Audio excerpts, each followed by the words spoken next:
So we're gonna get into a video that for some reason is a little bit harder for me to talk about than all of the other things that I talk about. Growing up, I feel like I was just a really shitty person. And I know that I was a child, so it may sound like a weird sentence, but let me back up and kind of just like explain my background a little bit. So my mom grew up in a very abusive home. It's not my story to tell, so I will just leave it at that. But she always tells me and my siblings that throughout her childhood, she promised herself that she would, first of all, be a mother one day. That's like all she wanted to do was be a mom, and that she would give her kids everything. So at a pretty young age, and in my opinion, an attempt to get the fuck out of that house, she ends up moving in with her boyfriend, who would end up being her husband. They would end up having 3 children together. He would go on to be a very successful doctor. I'm trying very much to like stay in my own lane while telling this, because this is not just my story. I think really all you guys need to know is that with my mother's first 3 kids, she pretty much acted as a single parent. She did not have a stable partner that was there helping her. There was cheating involved, there was a bunch of shit going on, and my mom really was just on her own. They do end up getting divorced, and my mom meets my dad in the bean aisle of our grocery store in St. Louis called Schnucks. My dad had never been married. Well, that's not true. He got married for like 2 weeks. But he had never really been married. He didn't have any kids. He really was just like this big hippie that lived all over the world and worked on boats and whatever. He's fucking awesome. But he was a real estate agent when they met, and my mom ended up getting into that too, and they created a really, really stable life for themselves. So when my dad came into the picture, my 3 older siblings were still pretty young. They grew up really having 2 dads. Like, my dad absolutely was there as a father figure to them. I really don't ever tell people that we're half siblings unless I'm explaining my background, because my mom's their mom, my dad's their dad, they're my siblings. But my parents really wanted to have their own kid. They were in a really good place in their life. They were happy. They were financially stable. They lived in a great area. Like, things just looked perfect for having a baby. And they kept trying. My mom at this point was like 40 or almost 40. And so at some point, they pretty much give up. And the doctors were like, we just don't think it's going to happen. But then I come along. So I explain all of this just to show that my mom really had been looking forward to being the mother that she was able to be with me her whole life. When I came along, I was not only my parents' like pride and joy, but also my siblings. Like, they were teenagers when I was born. They would take me out. They pretended that I was theirs. So in a sense, I was the only child, but the youngest child. And then my oldest sister ends up having a baby when I was 2. And he's pretty much like my little brother. So at some point, I'm like the oldest in the same sense. Like, it's a really, really weird dynamic. But it's safe to say I was spoiled fucking shitless. I think the only thing that my parents, and I've told them this a million times, that my parents did that I would not do with my own children is not really set any boundaries or teach like the value of the things that I had. Like, I just didn't understand that the world I grew up in was not anything close to reality. I grew up in the suburbs of St. Louis in this little like white picket fence country club neighborhood. And it wasn't even just my neighborhood that lived in a bubble. It was honestly my entire elementary school that lived in a bubble. It really was like a copy and paste situation. Like, I feel like everybody who went to my elementary school kind of had the same upbringing. And not that they were bad upbringings, I just really didn't realize that there was a world beyond that bubble. It really wasn't until middle school, which combined 3 elementary schools, that I was like exposed to things beyond the world I grew up in. As I grew up, I got kind of the title of like a golden child because I was really fucking good at school. I was really fucking good at sports. I did theater, I did dance, I did instruments. Like, there was not a whole lot that I didn't do as a kid, and there was not a whole lot that I really wasn't good at. And I'm not saying this to sound cocky or to toot my own horn. Like, 99% of that shit I'm really fucking bad at now, except for basketball and soccer and softball. Those are like drilled into my fucking soul forever. But it got to a point where my parents, my teachers, my coaches, like all of these people just had these natural expectations for me. And most of those times I did not have trouble meeting those expectations. And it really just gave the people in my life and myself a very warped view of me. I truly was called a golden child very often throughout my childhood by adults, by other kids, and it really just gave me this idea in my head that I was something fucking special. To my parents, I really could do no wrong. A very good example of that, in first and second grade, I started stealing a lot. Like, a lot. And anytime that they would call home, because I would steal at school, like I would steal shit out of people's backpacks and desks just because I wanted it. Like, the first thing I ever stole, I remember, was one of those like little Chinese finger things that you put your finger in and they get stuck. And this kid, Timmy, he won it in one of our school's little like competitions that we would do to win prizes, jump roping or fucking something. And I didn't win it, so I stole it.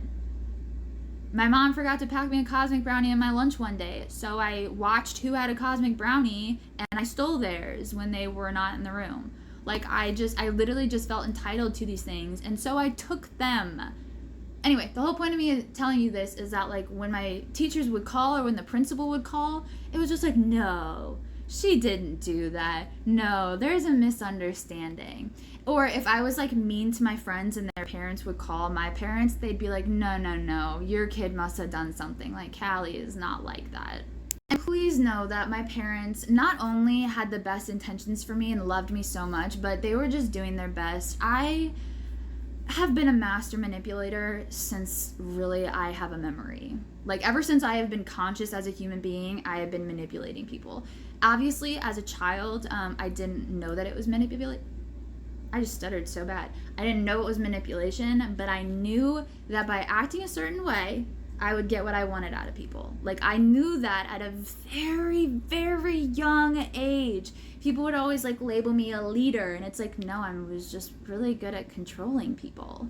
Like, there is a difference. And for so long, I would try to tell my mom that there were many things in my childhood I did with conscious thought behind it, like, to another person, like stealing or lying or turning a situation around. And she was like, no, you were just a kid. And I was like, Mom, this is what I'm trying to tell you. Like, I was just a kid, but I knew what I was doing. And honestly, this part applies to really the rest of my life until my parents find out about my addiction. Any bad behavior that I actually got caught for was pretty much excused by my grades or by a performance in sports or by something I was doing in my life that kind of made up for it. And I was like, okay, she acted bad, but look at this. Like, it's fine. She's fine. And when I tell you that lasted through high school, like, of me getting arrested, you know, like, all of these things, like, were still justified because I was doing good in school, I was doing good in sports, I was doing this, I was doing that. Like, that kind of just always, as long as I kept that part of my life up, I knew I could get away with fucking anything. Another thing that I masked really well as a child was my anxiety. I had panic attacks as young as I can remember, some in kindergarten. I didn't know that they were panic attacks at the time. I would go into my bathroom and just shake and cry and wait for it to stop. Like, I did not know what was happening. But I have never had, like, normal anxiety. Like, anxiety that would capture red flags of my teachers or coaches or family members. Like, it was always directed in very weird ways. I'm actually going to a psychiatrist, and I've kind of come to the conclusion that I've had borderline personality disorder my whole life. I was diagnosed bipolar, but I was on drugs and lied the entire time I was at the psychiatrist, and I was also like 15 when I got diagnosed bipolar, and I just know that that's really never been who I am. The extreme up and down from white to black, from 0 to 100 within seconds over nothing. Like, that's always how I've been as a kid. I've been very in need of control. I've always been very codependent, but like the dominator of the codependency. Like, there's so many things that I'm honestly really excited to go to the psychiatrist, because I know that whatever it is, I've had it since I was really little. But as a kid, people saw me as quite literally fearless. Like, I was not scared to try new things. I was not scared to meet new people. When I was fucking 6 years old, I watched The Parent Trap with Lindsay Lohan one time, and I was like, I'm going to summer camp. And the next summer, 7 years old, I got on a plane by myself, flew to a state I didn't know anybody, to a month-long sleepaway camp where I could not speak to my parents. Again, where I knew nobody. Like, had a fucking great time. Like, girl, 25-year-old me could never do that. I often think about who I was at 7, and I'm like, damn, she was a badass bitch. And because of those things, nobody really ever questioned my behavior. You know, like any of me lashing out or my insane anger or my random fucking outbursts of temper tantrums, like people would just let them slide because after I would scream and call people names and cause a whole scene, I'd go play a great soccer game and all would be forgiven. Like that really is kind of how my life went. And I never really got disciplined by anybody, teachers, parents, like coaches, nobody. Like I really never got called out. I never got in a whole lot of trouble, and I should have. I not only was I a shithead a lot of times, like I stole a bunch of shit, never got in trouble for any of that. I lied my ass off all the fucking time, never got in trouble for that. And aside from all of that, I was mean. This is like one of the hardest things for me to talk about, to be honest. Like over all the shit that happened to me in my addiction, like I feel so guilty for who I was as a kid. I was not nice to other people. You know, like I had some friends that I'm sure I was nice to, but in the most part, and I wouldn't say it was like outward bullying, it was just like a silent manipulation. Like I've always been a very reflective person. It's something that I've had to work on really, really hard. But if I feel threatened or insecure or unhappy, like as a kid, I would try to make you feel that way and 10,000 times worse just to try and make myself feel better. I don't really know. I know that I spent a lot of my life not treating people how I should have, and I feel really fucking guilty for that, and I know that nothing is really going to make up for that, but I hope that by learning from it and growing from it that I can help somebody else who is stuck in that same position, or somebody who is having somebody else treat them that way, so that they can know that it's not fucking personal. I say that to people all the time now. Like, if somebody's treating you shitty, it's because they feel shitty. It's not because of you. It has nothing to do with you. And like, take it from me. I really do feel so bad for who I was as a kid and what I got away with and what I didn't learn from and what I didn't value. Like, ugh. But really, the whole point of this video is probably all over the fucking place, and I am sorry. It truly is so hard for me to talk about this because, like, it's embarrassing how I acted as a child, and I did know better. I'm not gonna sit here and be like, it was because I was young and dumb. Like, I knew what I was doing most of the time. I really fucking did, even in elementary school. Like, I just feel like I've just always been a very, I just feel things so fucking deeply. I have always felt things so deeply, and now I just know how to handle it and help people. Jake, hey, get that moth. Get the moth. He saw it. And I can talk about all of this now, and it's really because of my first time in rehab. Literally, nobody in my life had ever told me that I was manipulative or controlling or any of that until I got to rehab. And then I was just being called like a sociopath left and right. And I was sitting there like, holy fucking shit, you guys are all right. Holy shit.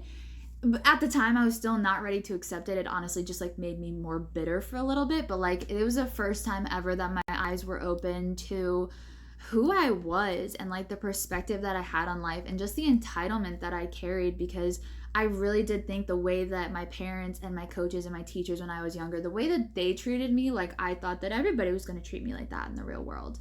And I definitely carried that ego and entitlement into my adulthood, into my addiction, and it absolutely came around and bit me in the ass, as it should have. Like, I could not have stand younger me. In so many ways, I could not have stood. I couldn't have standed.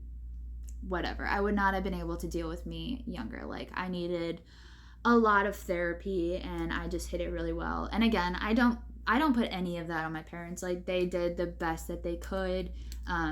Bipolar, narcissism, entitlement, all of those things run very, very strong through our family. The majority of our family will never actually acknowledge it.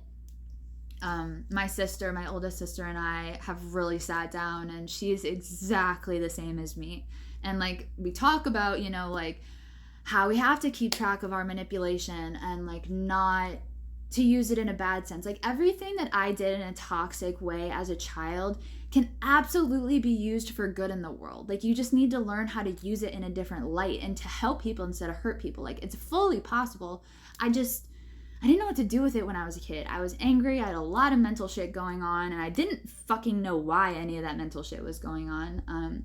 Looking back, it could have been the pressure that I did have on me as a kid to just remain this perfect little fucking child all the time. But at the same time, like, I liked it. Like, I still love being the center of the attention. It's like where I feel comfortable. But I also have crippling anxiety. Again, it's a very good example of how my anxiety is not like normal and typical. People that I meet now in my day-to-day life who don't know me from my past, and I tell them I have like horrible anxieties and I still have panic attacks, they're like, seriously? Like, you seem like the most calm, like, collected person. And I'm like, yeah, that's the fucking problem. Nobody's ever seen it. Nobody ever has seen it in my whole life, like, until I lose my absolute shit, So that's where the self-awareness comes in. I've had to do like a lot of work on myself, and really I just need to make amends to like my entire childhood. Anybody who was fucking involved with me as a child, like, I am sorry, because I probably didn't treat you as I should have. I truly, truly am fucking sorry for that, and I have learned a lot from it, but I'm sorry if you had to be in the crossfires of it. Entitlement is no joke. Like, I get that these are entirely like first world problems, and I am very blessed and privileged that these are the problems I had growing up. Please know that I know that. Like, very suburban issues. Like, I do get that. It warped my head. It warped my head into how the real world worked, and I thought I could just do whatever the fuck I wanted with no consequences. And yeah. So there's that. If you can imagine that attitude and then adding addiction to it and then sticking me in rehab, like, I was very bitter, and I'm sure hard to work with when I first got to rehab. So with all of that, we will get back to TikTok, and if you actually just watched all of those, I think it's 17 minutes at this point, bless your heart.